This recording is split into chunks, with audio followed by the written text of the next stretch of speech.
y saber de ustedes nuevamente. Espero que efectivamente ya ustedes hayan completado su examen y que hayan salido bastante bien el día de ayer. Entonces, ojalá que así sea, aunque parece que en agrario pues no les va tan mal, según tengo entendido. Les va bastante bien. Así que creo que no tienen tanto problema así de fácil como la tienen aquí conmigo. Pero bueno, aquí estamos para continuar las clases, ya que el día martes casi no se presentaron y tomamos la decisión de darles el, el día, ¿m? El día de martes para que pudieran prepararse, porque eran muy pocos los que estaban presentándose al, al examen, ¿verdad? Entonces, bajo esas expectativas, entonces vamos a continuar con la clase. No sé, estamos de acuerdo, aunque todavía seguimos siendo pocos, porque aparentemente hay unos 56, 60 nada más conectados por acá, ¿verdad? Solo eso es lo que tenemos por acá definitivamente. Pero vamos a seguir adelante porque recuerden ustedes que dentro de poco ya tenemos nosotros eh, también, eh, también tenemos nuestro examen eh, parcial, ¿verdad? Eh, ya ustedes lo, eh, ya ustedes lo manejan, ¿no? Eh, bueno, entonces, bajo esa perspectiva, pues recordemos que era lo que estábamos viendo. Como ahora, de conformidad con el programa, pues teníamos que ver las fases o etapas del proceso penal, que de alguna manera era o es lo que nosotros habíamos dicho, que era precisamente, ¿m? Que era precisamente la primera fase o etapa del proceso penal, la fase preparatoria. Y que obviamente la fase preparatoria es la primera, ¿m? Que nosotros tenemos. ¿M? Y obviamente la primera fase o etapa procesal, pero que efectivamente tenía que darse o iniciarse el proceso penal. ¿Qué fue lo que dijimos que da lugar a la iniciación del proceso?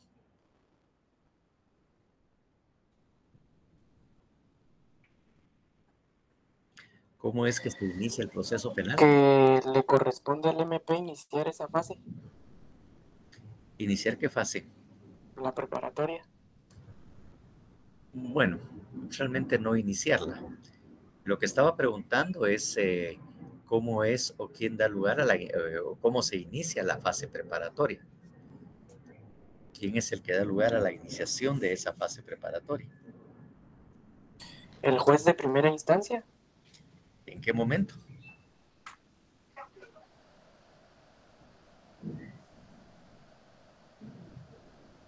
En la primera declaración.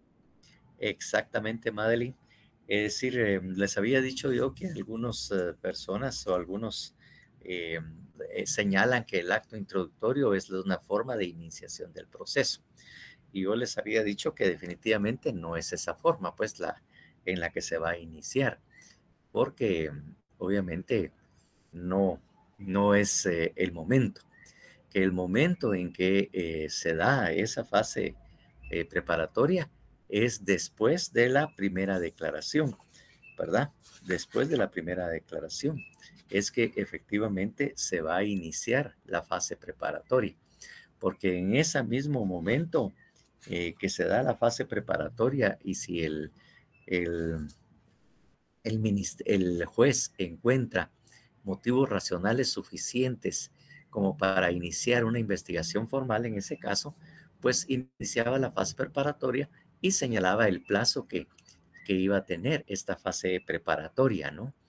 Esa fase preparatoria, ahí mismo en esa fase, en esa etapa. Entonces, que prácticamente eso es lo que da lugar o que inicia prácticamente el proceso penal, ¿verdad? O sea, la primera declaración, siempre y cuando el juez de primera instancia hubiera encontrado motivos o indicios racionales suficientes como para poder iniciar una investigación formal por el caso que se está planteando. Eso es lo que habíamos dicho. Pero que antes de eso el Ministerio Público tenía que agotar una de las partes de la fase preparatoria, porque dijimos que la fase preparatoria tenía 3 partes. ¿Cuál es esa primera parte?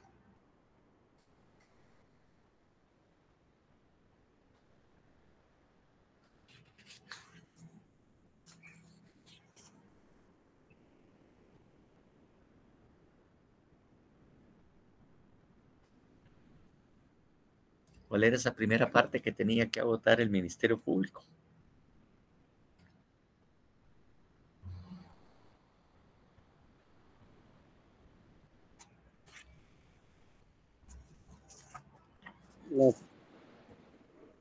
La ¿Sí? fase de la investigación, licenciado.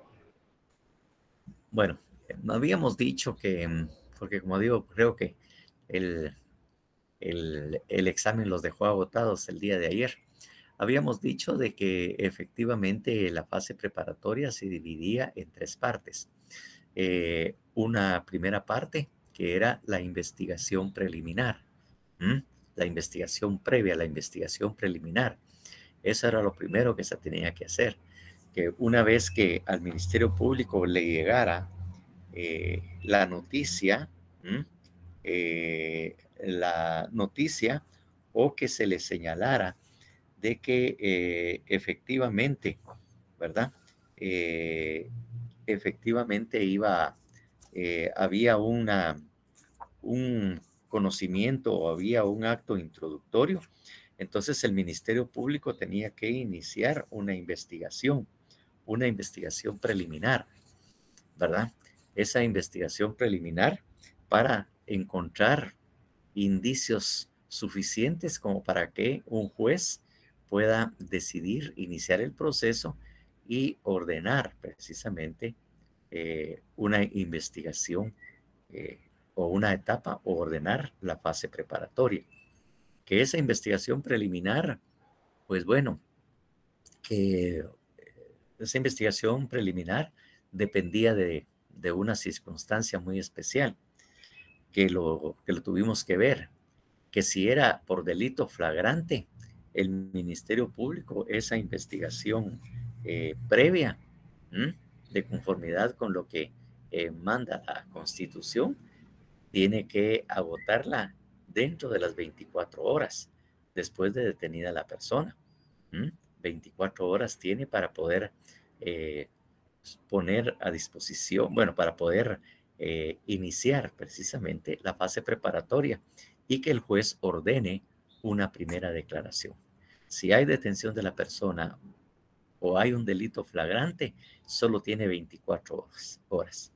En cambio, si no hay esa circunstancia de un delito flagrante, pues tiene un poco más de tiempo para hacer toda una investigación preliminar y posteriormente solicitar la primera declaración o, en su caso, plantear o solicitar la desestimación.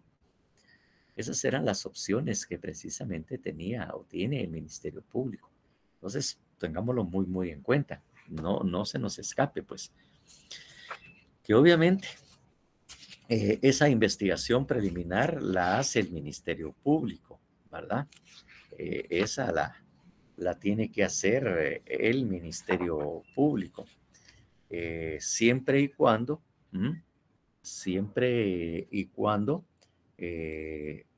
no fuera por delito flagrante. Porque si es un delito flagrante, también la policía puede practicar esa investigación preliminar.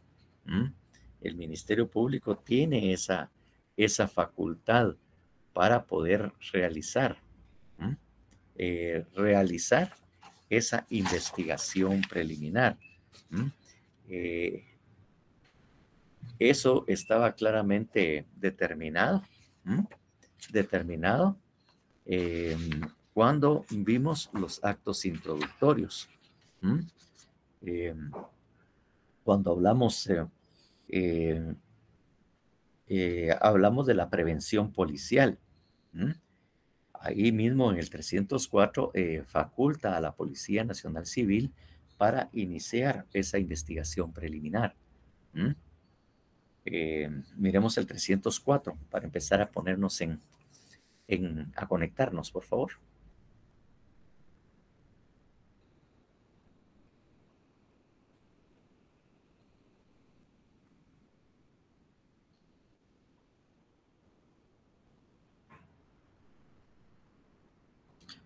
...304 del Código Procesal Penal, por favor.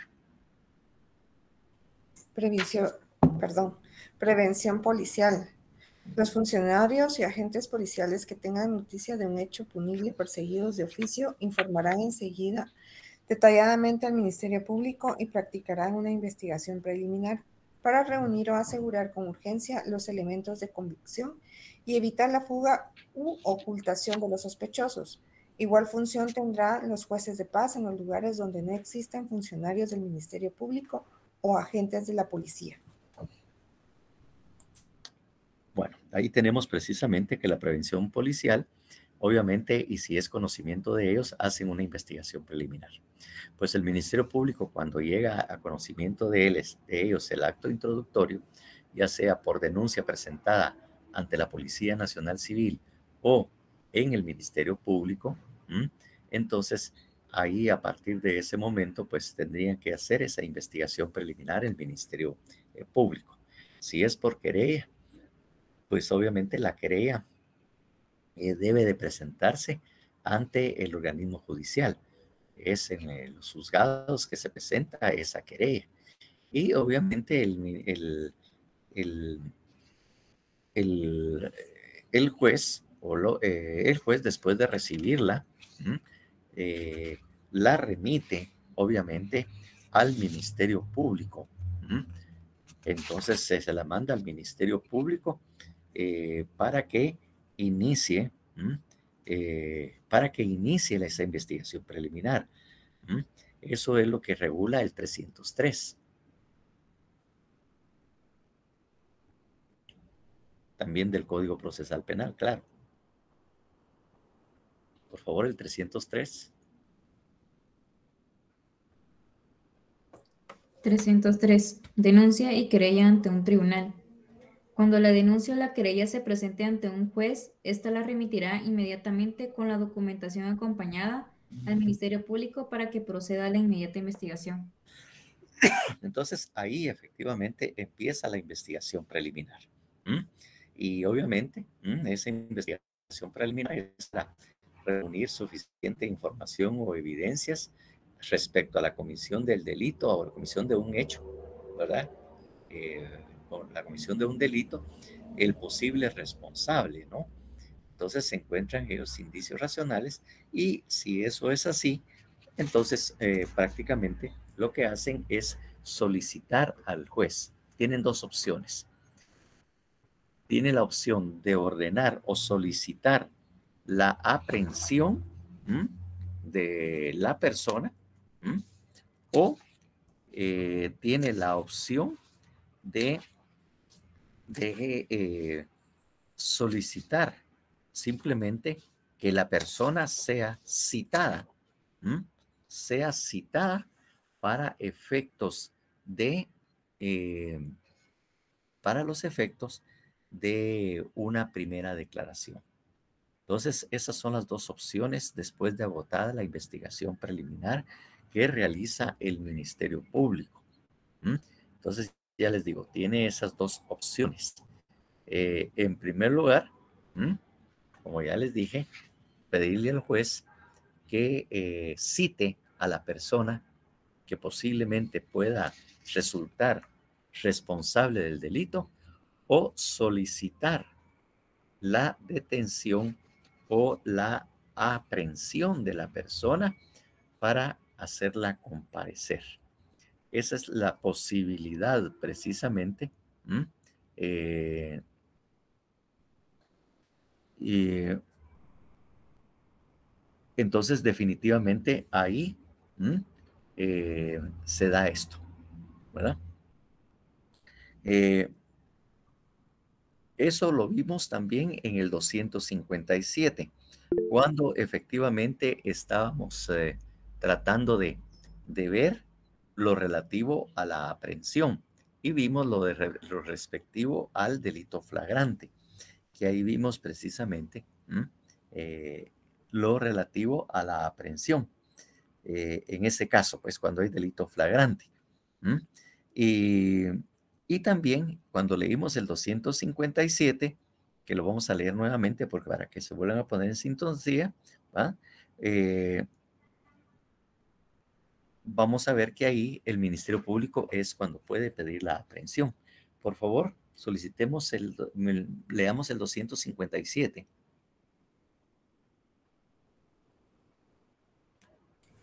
Aprehensión. La policía deberá aprehender a quien sorprenda en delito flagrante. Se entiende que hay flagrancia cuando la persona es sorprendida en el momento mismo de cometer el delito. Procederá igualmente a la aprehensión cuando la persona es descubierta instantes después de ejecutado el delito, con huellas, instrumentos o efectos del delito que hagan pensar fundadamente que acaba de participar en la comisión del mismo. La policía iniciará la persecución inmediata del delincuente que haya sido sorprendido en flagrancia cuando no haya sido posible su aprehensión en el mismo lugar de hecho. Para que proceda la aprehensión en este caso, es necesario que exista continuidad entre la comisión del hecho y la persecución. En el mismo caso, cualquier persona está autorizada a practicar la aprehensión y a impedir que el hecho punible produzca consecuencias ulteriores. Deberá entregar inmediatamente al aprendido juntamente con las cosas recogidas al Ministerio Público, a la policía o a la autoridad judicial más próxima.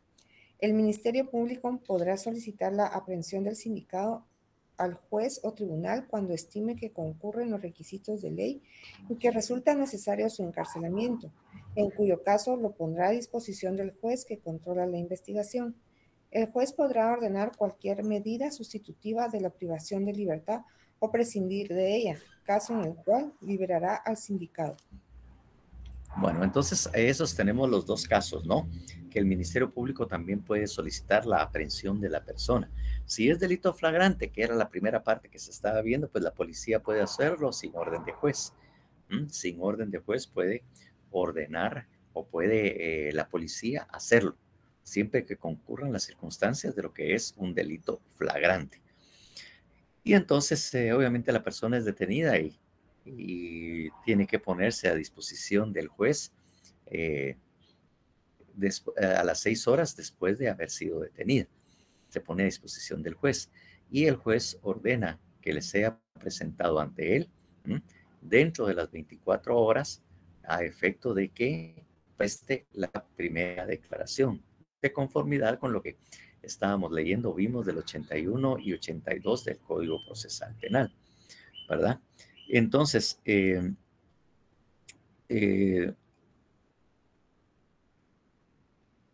bajo esa circunstancia es que la persona se hace presentar. Entonces ya sabemos, ¿no? Que el Ministerio Público puede solicitar la aprehensión de la persona cuando obviamente ha tenido o ha realizado una investigación preliminar o simplemente solicitar que esa persona sea citada por el juez para que comparezca ante él a efecto que preste su primera declaración.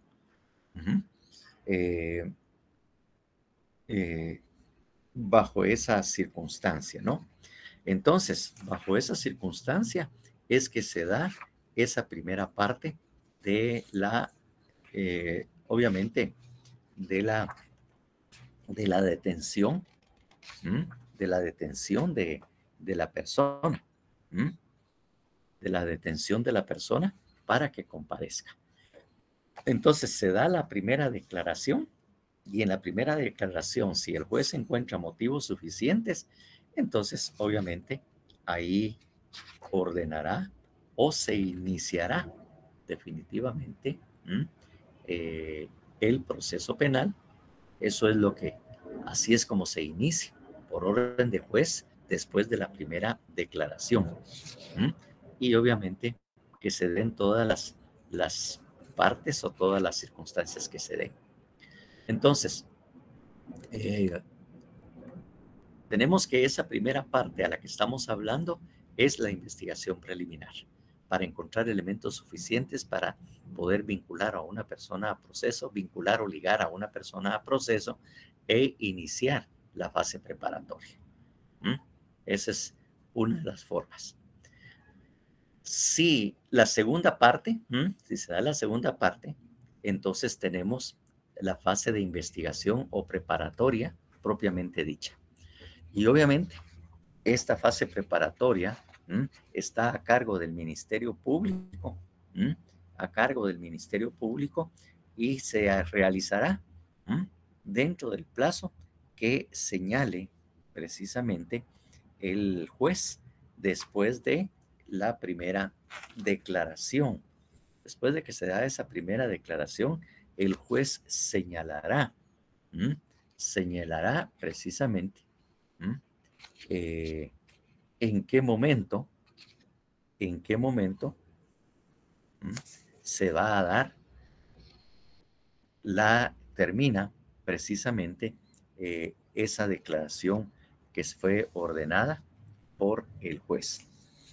Entonces, obviamente, esa fase preparatoria, como les digo yo, tiene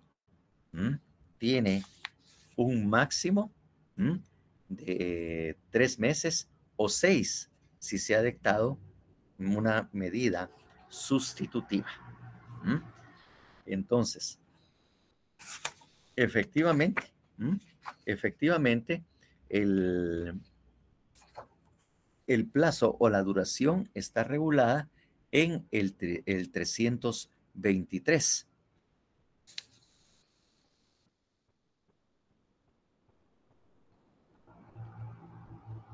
Bueno, miramos el 322 y 23. Artículo 322. Efectos. Son efectos del auto de procesamiento. Primero, ligar el proceso a la persona contra quien se emita. Segundo, concederle todos los derechos y recursos que este código establece para el imputado. Tercero, sujetarlo asimismo a las obligaciones y prevenciones que del proceso se deriven, inclusive el embargo precautorio de bienes. Y cuarto, sujetar a la persona civilmente responsable a las resultas del procedimiento. Artículo 323. Sí. Duración. El procedimiento preparatorio deberá concluir lo antes posible, procediéndose con la celeridad que el caso amerita, y deberá practicarse dentro de un plazo de 3 meses. Bueno, ahí es donde establece el plazo, como quien dice, normal, de 3 meses. Pero resulta que en el artículo 324 bis señala un plazo mayor, y eso está, para no leer todo el 324, bueno, miremoslo ahí, todo el 324. Bueno, leemos el 324 porque la parte en la que se extiende hasta los 6 meses está en ese artículo, pero está en el penúltimo párrafo de ese 324. Y el 324 está bastante larguito, que obviamente ahí lo dice. Pero bueno, leamos ese último párrafo que está en el artículo 324 bis, por favor. Miremos el 324 y miremos el penúltimo párrafo.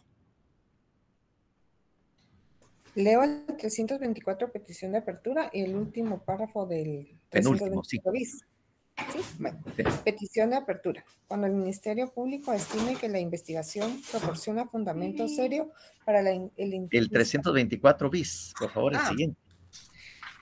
Sería el penúltimo. Sí. En el caso de que haya dictado una medida sustitutiva, el plazo máximo del procedimiento preparatorio durará 6 meses a partir del auto de procesamiento. Mientras no exista vinculación procesal mediante prisión preventiva o medida sustitutiva, la investigación no estará sujeta a estos plazos.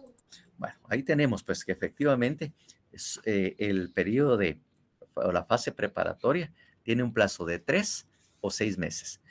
Máximo pues. Eso es lo que tenemos que tener bien claro.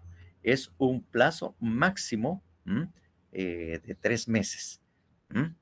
Y si hay una medida sustitutiva dictada después de la primera declaración, entonces esta podrá durar un plazo máximo de 6. Digo un plazo máximo porque puede ser que ya tenga suficiente investigación y el Ministerio Público o el juez decida que sea un mes de la fase preparatoria. Puede pensarse en 2 meses para que concluya esa fase preparatoria. Depende de las circunstancias del caso, ¿no? Que es algo que se discute precisamente en esa primera declaración. Entonces, dado eso, entonces los plazos máximos de una fase preparatoria es de 3 meses si hay auto de prisión y de 6 meses si hay una medida sustitutiva. Son los plazos máximos tiene de duración precisamente esa primera declaración, esa fase preparatoria. Y obviamente eso es la otra. Y la tercera parte de la fase preparatoria es el acto conclusivo. Es el acto conclusivo. Es decir, agotado el plazo que el juez ha señalado, ya sea de 3 o de 6 meses o menos, entonces el Ministerio Público tiene que presentar su acto conclusivo. Decidir si va a ir a abrir el juicio, que va a haber una apertura a juicio, si decide sobreseer o solicita una clausura provisional para alargar un poco más la fase o etapa de investigación. Entonces, esas son las posibilidades que tiene. Entonces, las 3 partes que estamos hablando es, primera parte, investigación preliminar.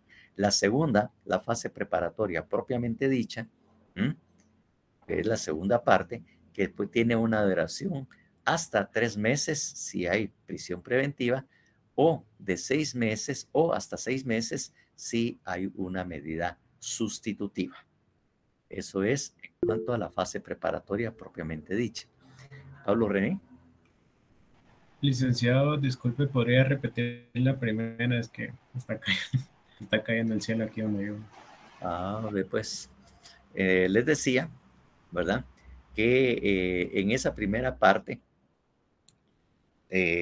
la primera, hablábamos de la investigación preliminar, que es la que se hace tarda hasta el momento de la primera declaración. Después de la primera declaración se inicia la segunda parte, que es la fase preparatoria o de investigación, que está a cargo del Ministerio Público, y que esta tiene una duración hasta de 3 meses si hay prisión preventiva y de 6 meses hasta 6 meses si hay una medida sustitutiva. Entonces ahí tiene hasta 6 meses. La tercera parte es el acto conclusivo. La conclusión es cuando el Ministerio Público, después de agotado los plazos que le ha señalado el juez, presenta un escrito presentando el acto conclusivo, haciendo su petición, ya sea de ir a juicio y debate, o pedir el sobreseguimiento, o también una extensión, una clausura provisional del caso, para poder ahondar en algunas investigaciones que no haya podido agotar. Entonces, ahí estamos en la clausura provisional. Entonces, esas son las 3 partes. Una, investigación preliminar. La segunda, que es la fase preparatoria o de investigación a cargo del Ministerio Público propiamente dicha. Y la tercera, el acto conclusivo.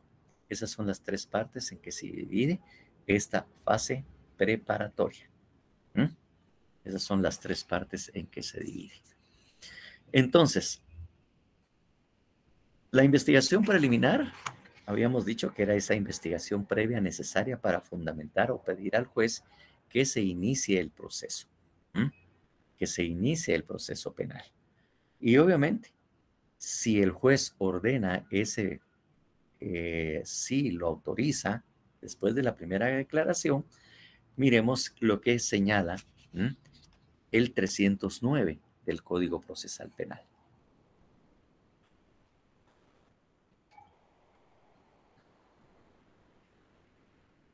El objeto de investigación.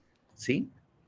Ok, en la investigación de la verdad, el Ministerio Público deberá practicar todas las diligencias pertinentes y útiles para determinar la existencia del hecho, con todas las circunstancias de importancia para la ley penal. Asimismo, deberá establecer quiénes son los partícipes, procurando su identificación y el conocimiento de las circunstancias personales que sirvan para valorar su responsabilidad o influyen en su punibilidad. Verificará también el daño causado por el delito, aun cuando no se haya ejercido la acción civil. Bueno, ahí tenemos precisamente. Por favor, sigue la otra parte. No sé si se le fue la señal, pero porque sigue una última parte. Fíjese que mi código hasta ahí llega. Bueno, después de que se habla de, aunque no se haya ejercido la acción civil. Que dice adicionado al artículo que el Ministerio Público actuará. ¿No? Exactamente. Ok, perdón, licenciado. El Ministerio Público actuará en esta etapa a través de sus fiscales de distrito, sección, agentes fiscales y auxiliares fiscales de cualquier categoría previstos en la ley, quienes podrán asistir sin limitación alguna a los actos jurisdiccionales relacionados con la investigación a su cargo, así como a diligencias de cualquier naturaleza que tengan a la averiguación de la verdad, estando obligados todas las autoridades o empleados públicos a facilitarles la realización de sus funciones. Bueno, ahí tenemos precisamente qué es lo que va a hacer en esta etapa el Ministerio Público. Entonces, esas, como les digo, son las tres partes. Posteriormente hablaremos, bueno, ya habíamos mencionado la desestimación, ¿verdad? Que el Ministerio Público puede desestimarla, ¿no? Bueno, en todo caso, como les digo, esa es la fase preparatoria. La fase preparatoria que como tal se puede definir que es la fase o etapa procesal a cargo del Ministerio Público. Entonces, cuando definamos la fase preparatoria, decimos que es la fase preparatoria o de investigación, es la fase preparatoria de investigación, está a cargo del Ministerio Público. Leyendo el 309, porque de ahí se saca precisamente la definición, en la cual deberá practicar todas las diligencias pertinentes y útiles para determinar la existencia del hecho, con todas las circunstancias de importancia para la ley penal, y asimismo establecer quiénes son los partícipes, procurando su identificación y el conocimiento de las circunstancias personales que sirvan para valorar su responsabilidad o influyan en su punibilidad. Entonces, ahí tenemos obviamente lo que es una fase preparatoria. Y es una fase preparatoria, así como se le llama, porque sirve para preparar o para poder fundamentar eventualmente la fase de juicio o debate. Si realmente hablamos de cuál es la fase o etapa procesal más importante, es la fase preparatoria. Esta es la fase más importante de todas las etapas procesales, porque esta determina si hay posibilidad o no de un juicio o debate. Entonces, todo esto que se está diciendo en el procedimiento preparatorio y que tiene a su cargo el Ministerio Público, sirven así en forma sencilla para preparar o poder fundamentar un posible juicio o debate. Para eso sirve. Si no, el Ministerio Público no hace una buena investigación o no encuentra absolutamente nada, entonces realmente ahí termina el proceso. En esa fase preparatoria se queda, ya no sigue más. Entonces, esta es la parte más importante.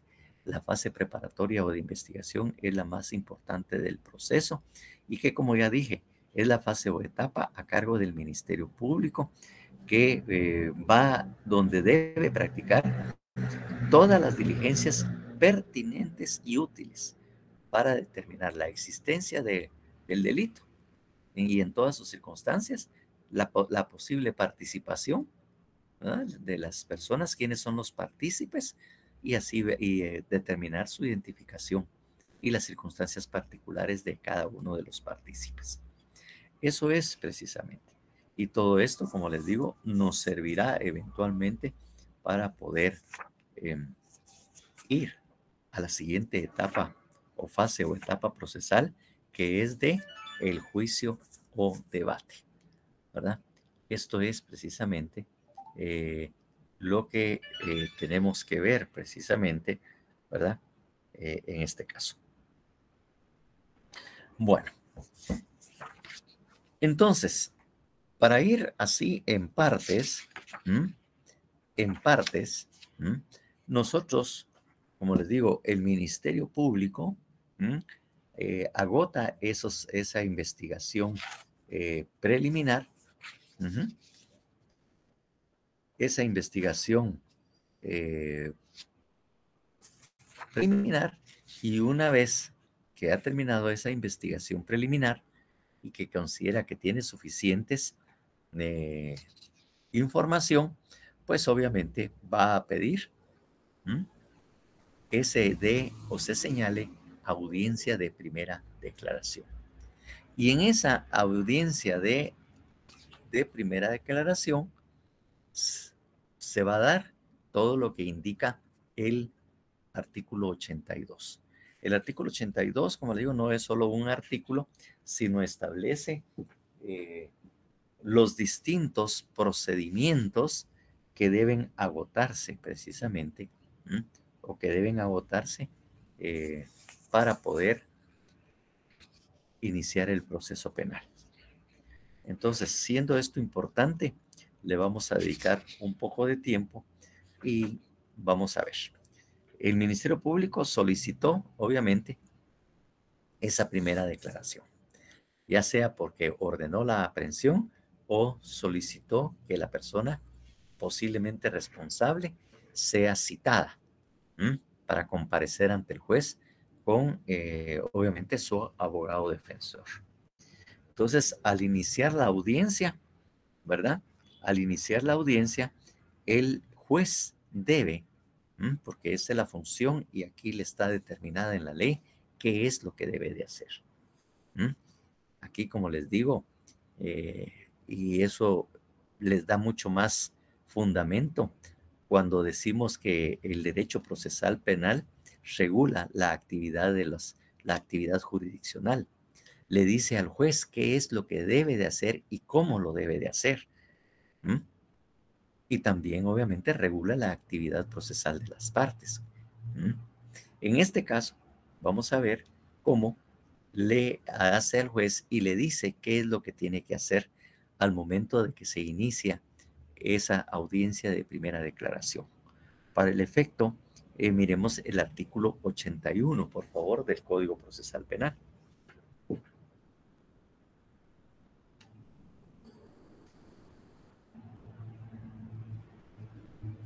Advertencias preliminares. Al iniciar la audiencia oral, el juez explicará al sindicado con palabras sencillas y claras el objeto y forma en que se desarrollará el acto procesal. De la misma manera, le informará los derechos fundamentales que le asisten y le advertirá también que puede abstenerse de declarar y que tal decisión no podrá ser utilizada en su perjuicio.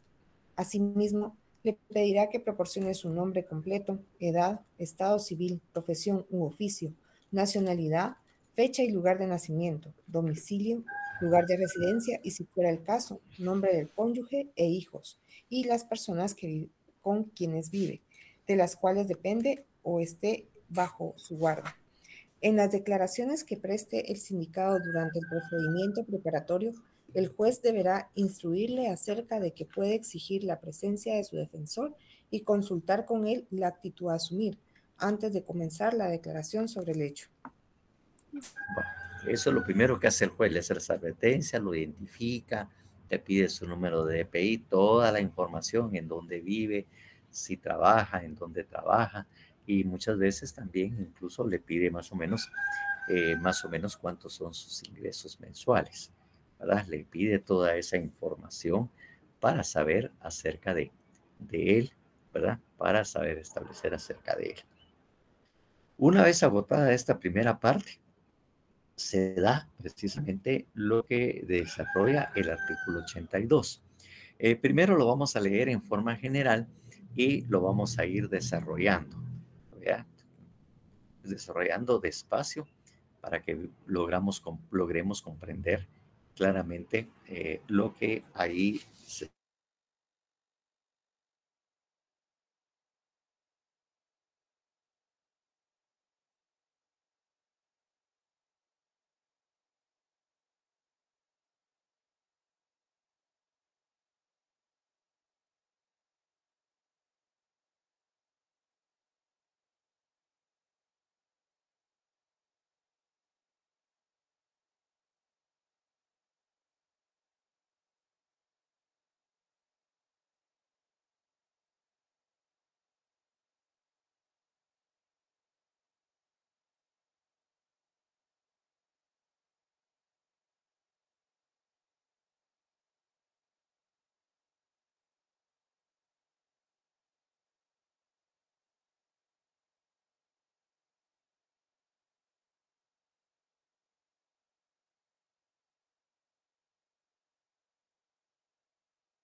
Chicos, disculpen si se escucha, ¿verdad?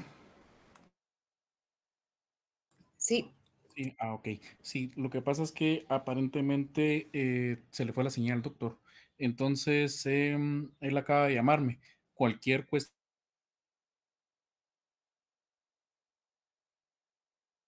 Ya no se escucha. No se escucha. Permítame un No se momentito. escucha. Eso no.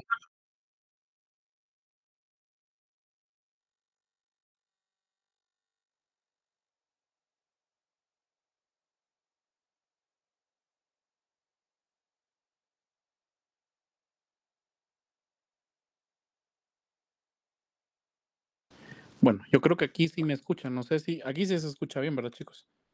Sí. Sí. Sí. Muchas gracias. Bueno, les estaba comentando, el doctor en su momento, pues aparentemente se le fue la señal. En un calcularía unos 5 minutos se me va a estar comentando, porque creo que tienen que agotar este tema importante, puesto que de alguna manera les va a venir todo lo que estén viendo con él en la evaluación. Yo creo que ya tenemos al doctor. Doctor, por favor. ¿Ya me escuchan? Sí, se escucha, hoy sí. Ah, bueno, perfecto. Ahí Ya. estamos, doctor. Permiso. Bueno, discúlpenme.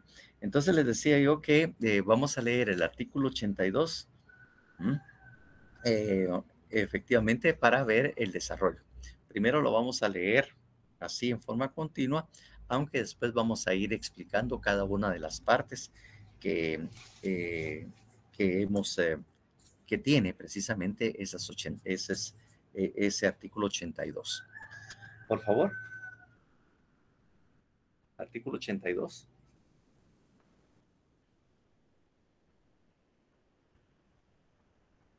Artículo 82. Desarrollo.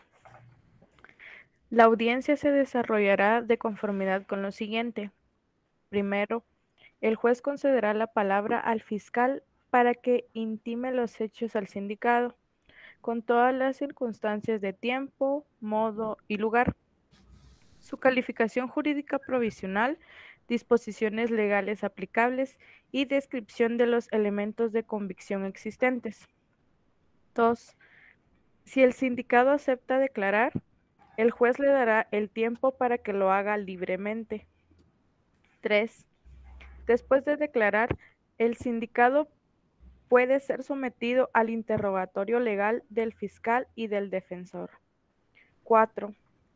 El juez concederá la palabra al fiscal y al defensor para que demuestren y argumenten sobre la posibilidad de ligarlo a proceso, debiendo resolver en forma inmediata.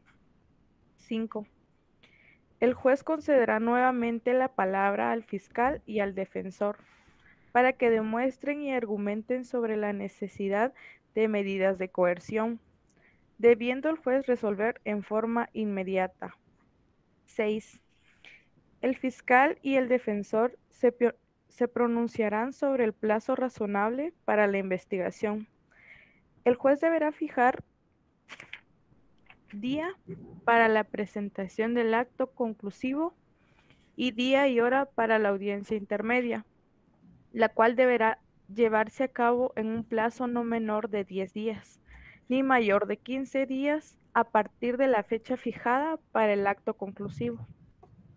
Una vez presentado el acto conclusivo, se entregará copia del mismo a las partes que lo soliciten y se dejará a disposición del juez las actuaciones y medios de investigación para que pueda examinarlos hasta la fecha fijada para la audiencia. 7. El querellante legalmente acreditado podrá intervenir en la audiencia a continuación del fiscal en cada una de sus intervenciones. Las partes no podrán oponerse a la presencia del querellante en la misma. La víctima presente en la audiencia podrá ser escuchada si así lo desea.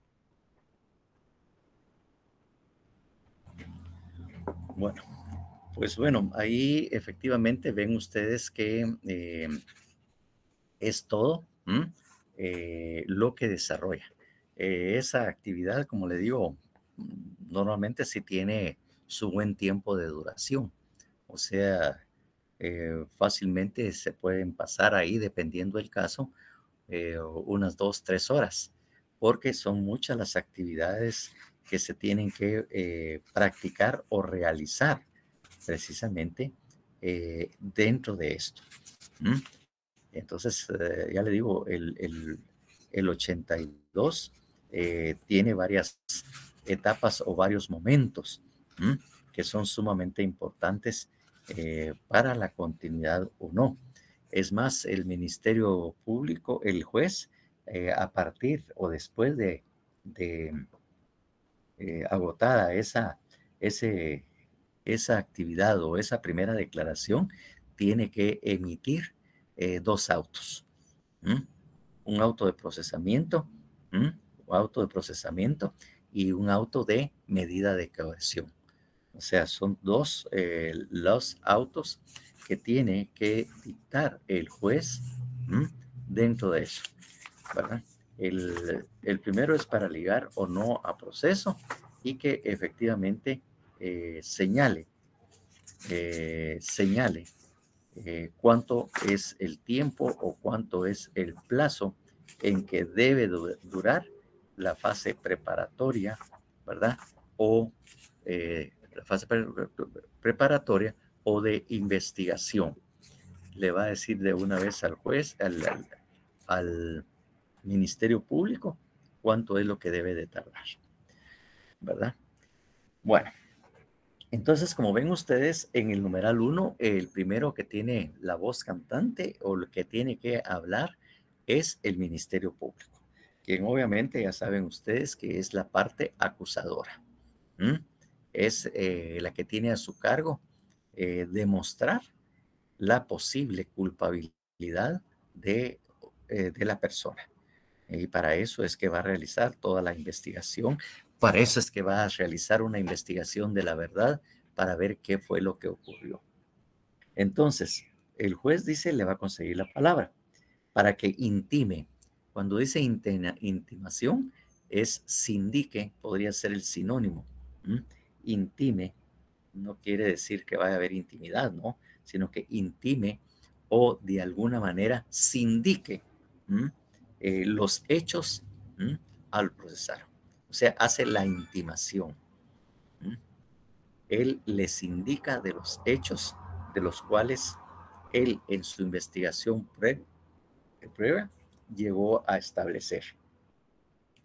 Y dice, con todas las circunstancias de tiempo, modo y lugar. Es decir, el juez, el Ministerio Público tiene que decidirle, señalarle qué día y a qué hora fue que sucedieron esos hechos.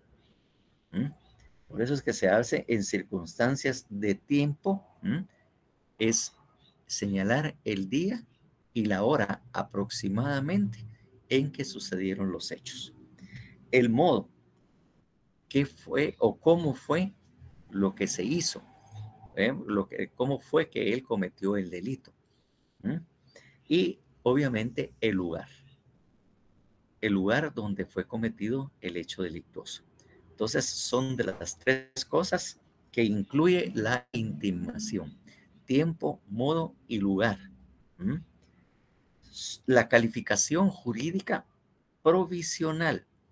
Provisionalmente se dice porque la definitiva se puede dar después de agotada la investigación, o si surgen otros hechos, puede pedirse también la revisión para determinar si efectivamente hay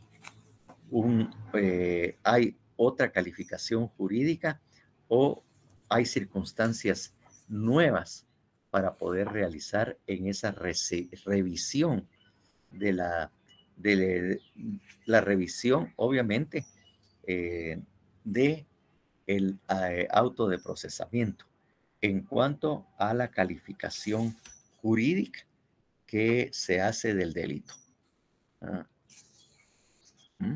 Entonces, ahí precisamente es donde efectivamente se tiene que hacer.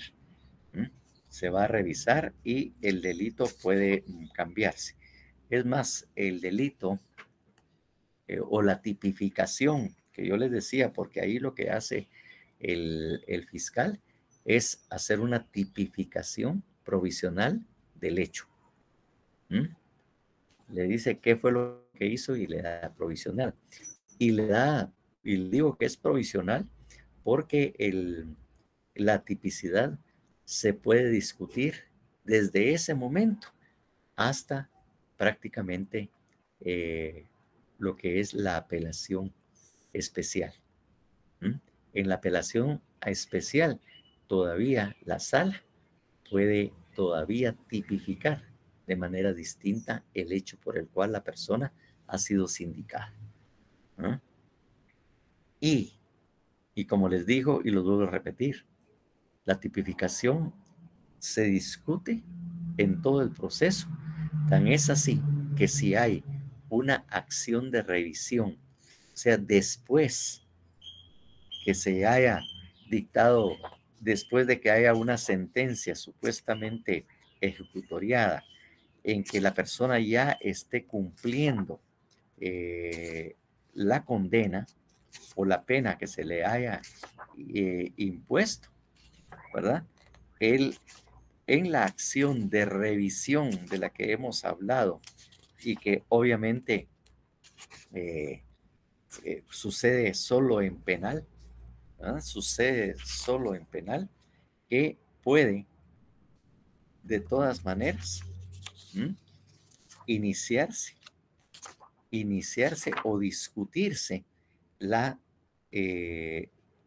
puede discutirse precisamente la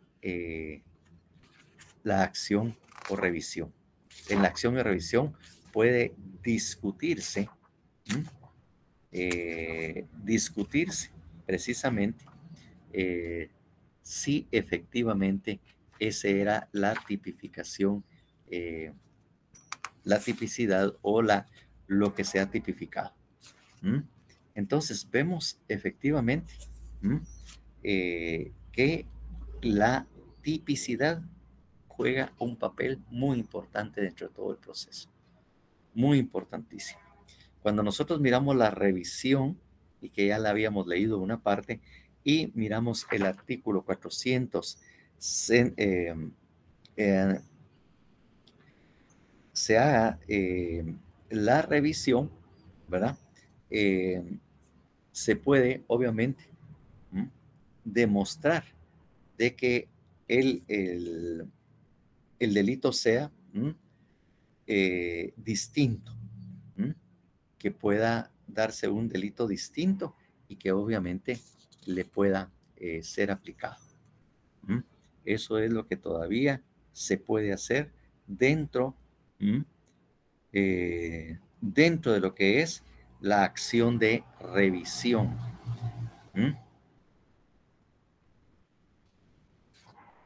Se puede todavía establecer. Entonces, eso significa de que es la primera vez que va a ser. Entonces, eso es lo primero que se hace. ¿Qué es lo que tienen que acusar? Y tiene que haber claridad y precisión en esa sindicación. Porque si no hay claridad y precisión, pues obviamente, ¿cómo me voy a defender si el Ministerio Público no ha sido claro y preciso en los hechos que me está imputando o los hechos que me está intimando? Tiene que haber mucha claridad precisamente en ese momento.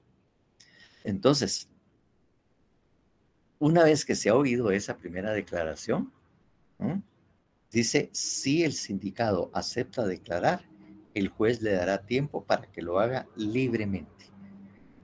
Es decir, no tiene ninguna medida de tiempo. El sindicado puede declarar todo lo que él quiera y cuanto él quiera porque es libre de declarar.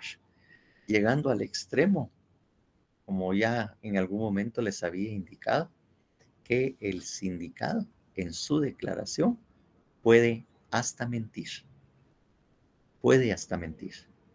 Porque él, al momento de su declaración, en ningún momento juró, ¿verdad? Le tomaron protesta de decir o conducirse con la verdad. Solamente se le señala de que, pues que se conduzca con la verdad para lo de este juicio, ¿verdad? Que es lo que les, como sugerencia. Pero no pueden decirle a él que debe jurar decir la verdad y solo la verdad en todo lo que va a hacer o que va a explicar. Él simplemente va a exponer en forma libre sin que tenga condición alguna. Ninguna condición. Por eso les digo, el sindicado puede hasta mentir. Y como le digo, eso está en todas las normas o las leyes establecidas procesales por esa libertad que tiene al momento de declarar, ¿no? Entonces, la persona declara. Después de eso,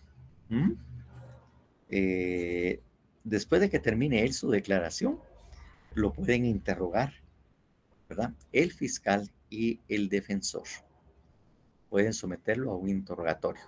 Obviamente, la del fiscal es para poder establecer, obviamente, ciertos hechos que de alguna manera lo van a incriminar. De alguna manera lo puedan incriminar.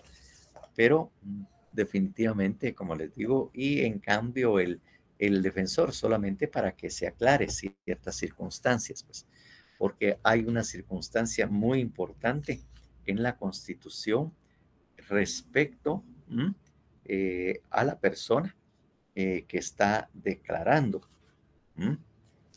¿verdad? Entonces tiene que ser muy importante la norma constitucional que regula el artículo 16 de la Constitución. Por favor, el artículo 16.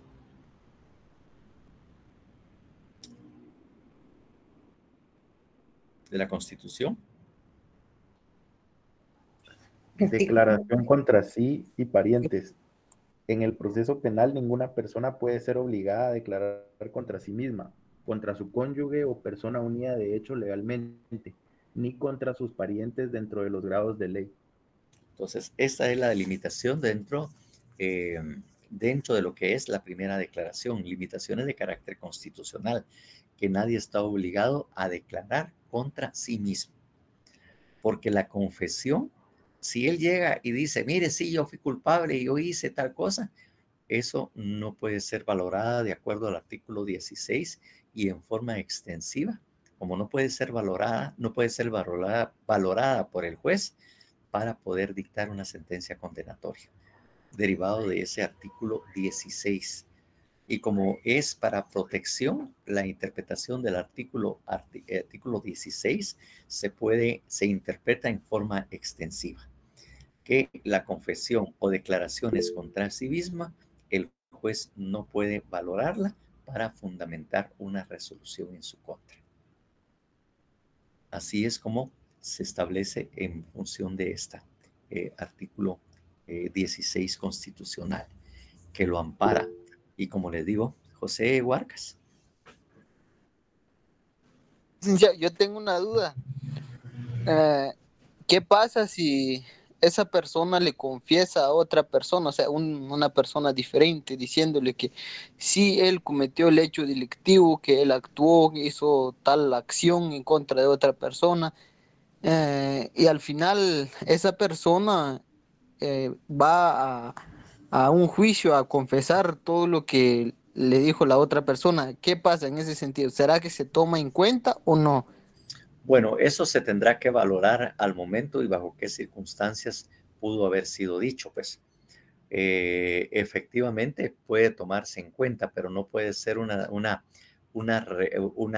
prueba definitiva de que la persona es culpable, porque tendría que darse o analizarse las circunstancias por las cuales esta persona le dijo y en qué condiciones, obviamente, el por qué esta otra persona fue a declarar contra él. Si de repente tenía un interés en declarar contra él. Entonces hay circunstancias que hay que analizar precisamente cuando alguien como testigo va a decir o a señalarle al juez que él fue el que le contó que se cometió ese delito.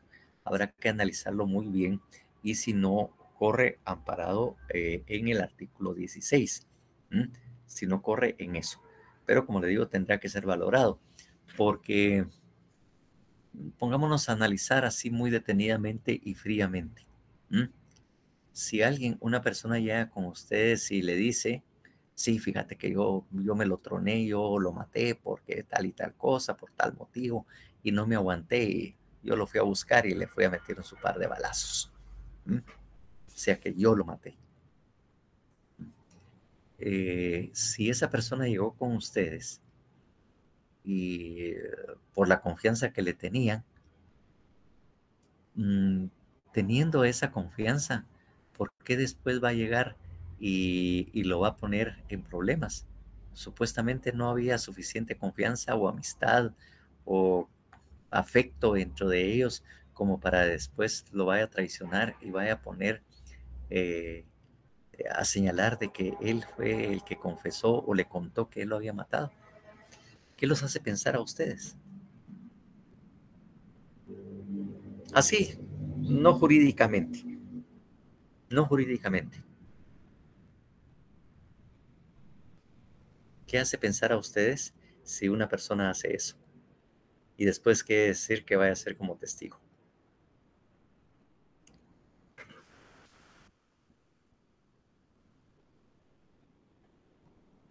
Quizá le pesa la conciencia de saber algo así o probablemente tal vez no era muy real la amistad que le demostraba a la persona que le confesó, ¿no? O sea, prácticamente es producto de una traición. Sí, eso o que definitivamente no lo dejaba dormir lo que sabía, pues. Será. El que no dejaba dormir es el que lo hizo. El otro solo oyendo qué fue lo que pasó. porque obviamente imagínense que ustedes, obviamente esa persona no tiene nada que ver con el hecho, simplemente así en la forma que lo plantearon, quiere decir de que mira Juan y de repente platicando o echándose los tragos o algo así, fíjate que yo me lo eché y tal cosa y lo maté. Entonces viene y después lo detienen porque hay algunos indicios de que pueden él ser responsable. Entonces viene y va a llegar al Ministerio Público, dice, mire, fíjese que yo soy, porque tiene que ir al Ministerio Público, no puede ir directamente ante el juez, fíjese que soy fulano de tal y vengo a contarles esto.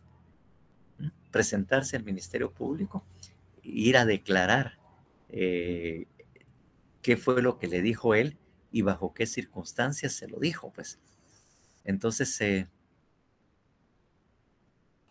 realmente lo que hace es plantear una serie de dudas. Ustedes porque ya saben y el hecho es que yo ya les conté, o lo que estábamos planteando es que él llega y le platica y le confiesa. Pero de repente ustedes están en un caso y alguien va simplemente a decirlo.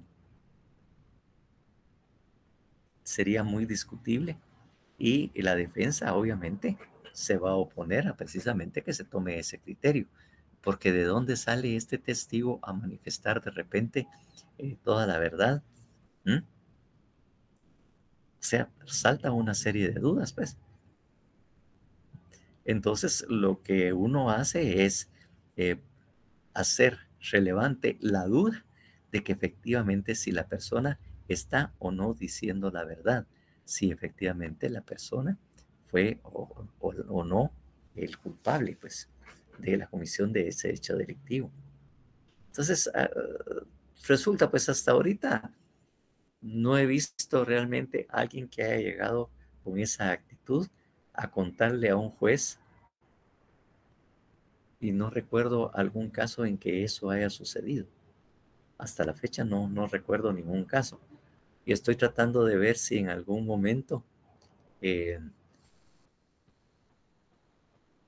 las únicas operaciones que sí he visto que hacen algo similar es cuando opera un agente encubierto y que se inmiscuye dentro sobre todo en lo que es el crimen organizado, que una persona que es un agente de la policía encubierto, como le llaman, el agente encubierto, que en Guatemala pues no ha sido mucho la moda, pero sí en los Estados Unidos se utiliza bastante esa figura, que obviamente esta persona se ingresa al grupo, se entera de todo lo que están haciendo, de los comentarios y todo, y después comparece al tribunal, se identifica como agente encubierto, cuál fue su función y señala todas las circunstancias y hechos. Pero así que alguien vaya llegado y que a su amigo le haya puesto el dedo, no he conocido un caso así. Luis Alejandro. Buenas tardes, licenciado. Y supóngase que en dado caso, yo ahorita me surgió una duda. En dado caso llega esta persona y sí, o sea, nos enteramos por un tercero, pero esa persona sí sabe que pues cometió el delito. ¿No caería en omisión uno? ¿O usted qué cree en ese sentido? ¿Cómo sigue en omisión? O sea, como cuando sabemos que tenemos que, o sea, declarar el delito y nos quedamos callados, o es diferente a cuando uno ve el delito y no lo dice, licenciado.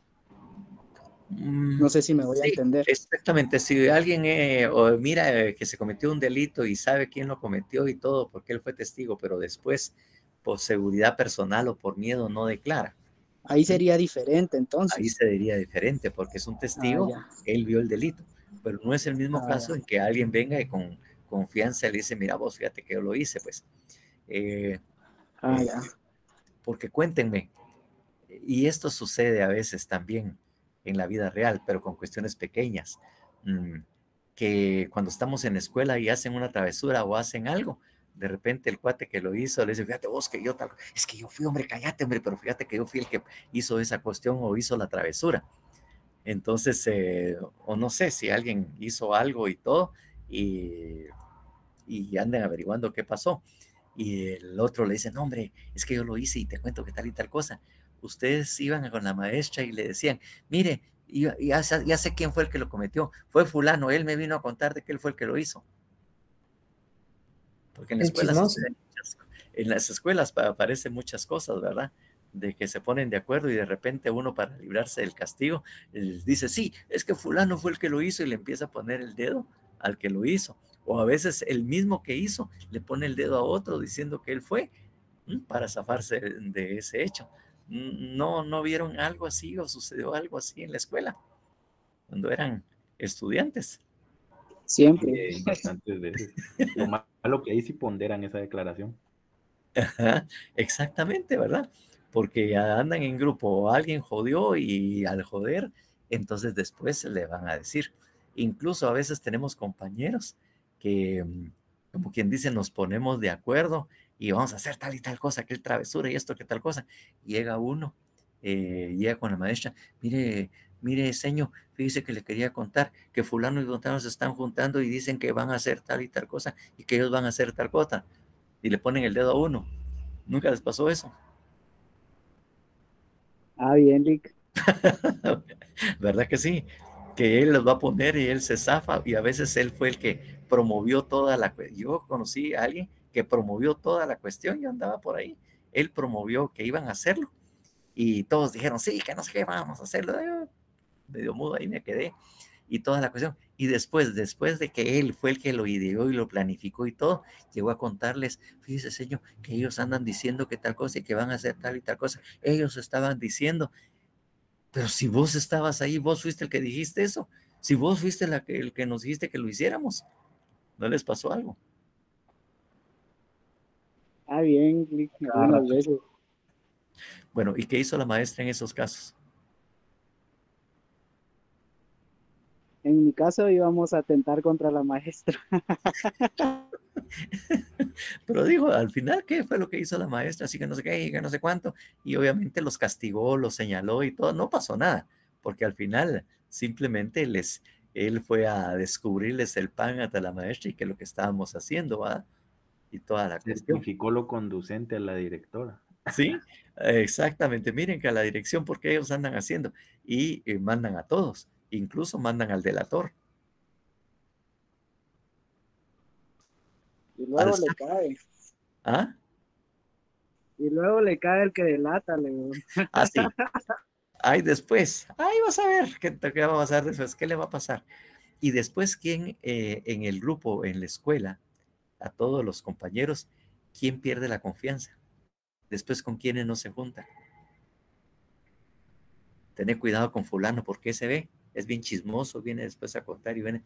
Entonces, al final, resultan excluyéndolo del grupo o de la comunidad a ese que fue a ponerles el dedo a todos.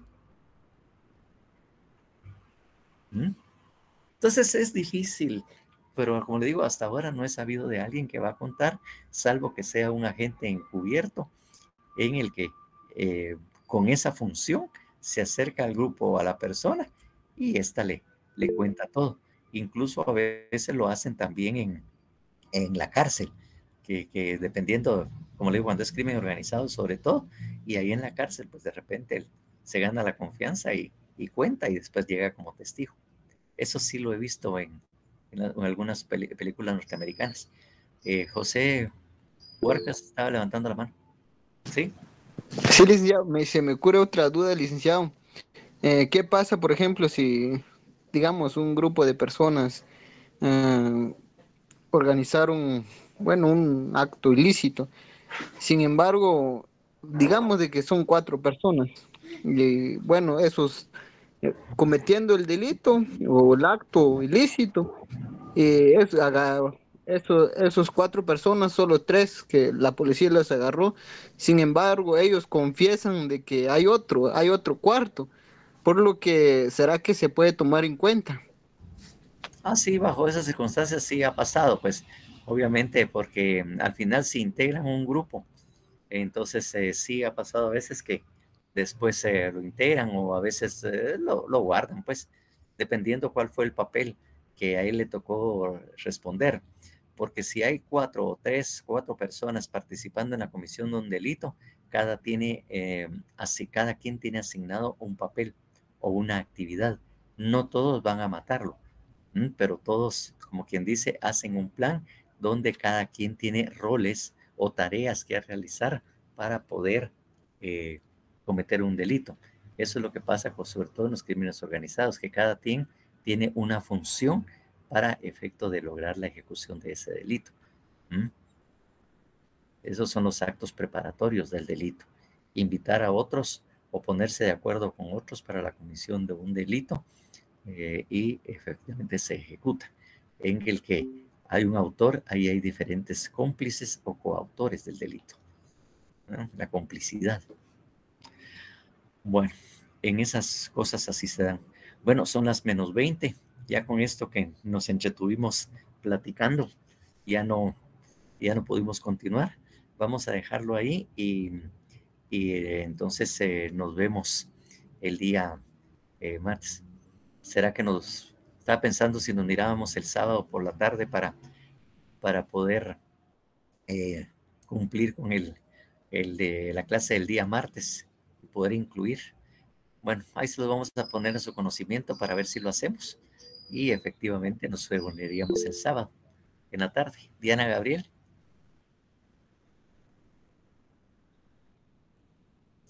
Diana Gabriela levantó la mano accidentalmente, no sé. Bueno, entonces ahí les vamos a consultar. Tenemos hasta el sábado para hacerlo. José, otra vez.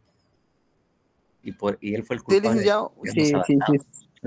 Si se va a realizar esa sesión, pues yo estoy de acuerdo en estar ahí presente, licenciado, escuchando su clase. Solo eso. Vaya. Gracias. Bueno, entonces les avisaré oportunamente. Christopher. Nomás se me activó el micrófono, licenciado. Disculpe. Entonces, el viernes les mandaremos la propuesta formal.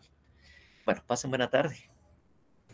Gracias, licenciado. Feliz tarde. Feliz tarde. Feliz tarde, licenciado.